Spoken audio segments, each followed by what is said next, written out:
क्रिस्त में मेरे प्यारे विश्वासियों, आज के मनन चिंतन के लिए हम लेंगे संत लूकस का सुसमाचार अध्याय 6 पद संख्याएं 36 से 38 तक। अपने स्वर्गिक पिता जैसे दयालु बनो, दोष न लगाओ और तुम पर भी दोष नहीं लगाया जाएगा। किसी के विरुद्ध भी निर्णय ना लो और तुम्हारे विरुद्ध भी निर्णय नहीं दिया जाएगा। क्षमा करो और तुम्हें भी क्षमा मिल जाएगी। दो और तुम्हें भी दिया जाएगा। दबा दबा कर, हिला हिला कर भरी हुई, ऊपर उठी हुई पूरी की पूरी नाप तुम्हारी गोद में डाली जाएगी, क्योंकि जिस नाप से तुम नापते हो उसी से तुम्हारे लिए भी नापा जाएगा। प्रभु का सुसमाचार। हे क्रिस्त, तेरी स्तुति हो। क्रिस्त में मेरे प्यारे भाइयों और बहनों, आज हमने सुसमाचार में पढ़ा कि अपने स्वर्गीय पिता जैसे दयालु बनो, दोष ना लगाओ और तुम पर भी दोष नहीं लगाया जाएगा।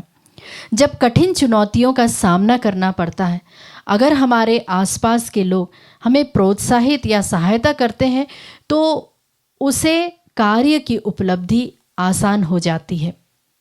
दूसरी ओर, जब एक अपेक्षाकृत आसान चुनौती का सामना करना पड़ता है और अगर हमारे आसपास के लोग हमें हतोत्साहित करते हैं, यह बाधा डालते हैं, तो हमें प्राप्त करना बहुत कठिन हो जाता है। उन लोगों को क्षमा करना और उन लोगों को प्यार करना जिन्होंने हमें चोट पहुंचाई है, जो पीठ पीछे हमारी बुराई करते हैं, खासकर अगर वे हमारे करीबी हैं, तो बहुत मुश्किल हो जाता है। अगर वह व्यक्ति अपने किए हुए बुराई पर पश्चाताप प्रकट करता है और क्षमा याचना करता है, तो क्षमा की प्रक्रिया आसान हो जाती है। लेकिन यदि वह व्यक्ति अपनी गलती को नहीं कबूल करता या माफ़ी नहीं मांगता, तो उसे क्षमा करना बहुत ही मुश्किल हो जाता है।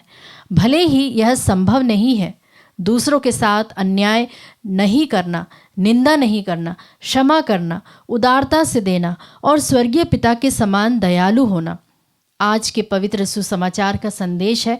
निश्चित रूप से इनका पालन करना आसान नहीं है। पहले पाठ में नबी डैनियल ईश्वर से दया याचना करता है। उसने स्वयं और अपने लोगों पर उसे दंड के लिए आरोप लगाया। जो परमेश्वर ने उसे दिया था, वह उसके और लोगों के पापों का एहसास कर रोता है, विलाप करता है। सच्चे ईश्वर भक्ति का जीवन इसी प्रकार का होता है। वर्तमान में हम विश्वासी एक दूसरे पर आरोप लगाते हैं, लड़ते झगड़ते हैं, खुद को पाक और सही साबित करने में लग जाते हैं, जबकि हमें खुद की गलती स्वीकार करते हुए दूसरों को माफ़ कर देना चाहिए।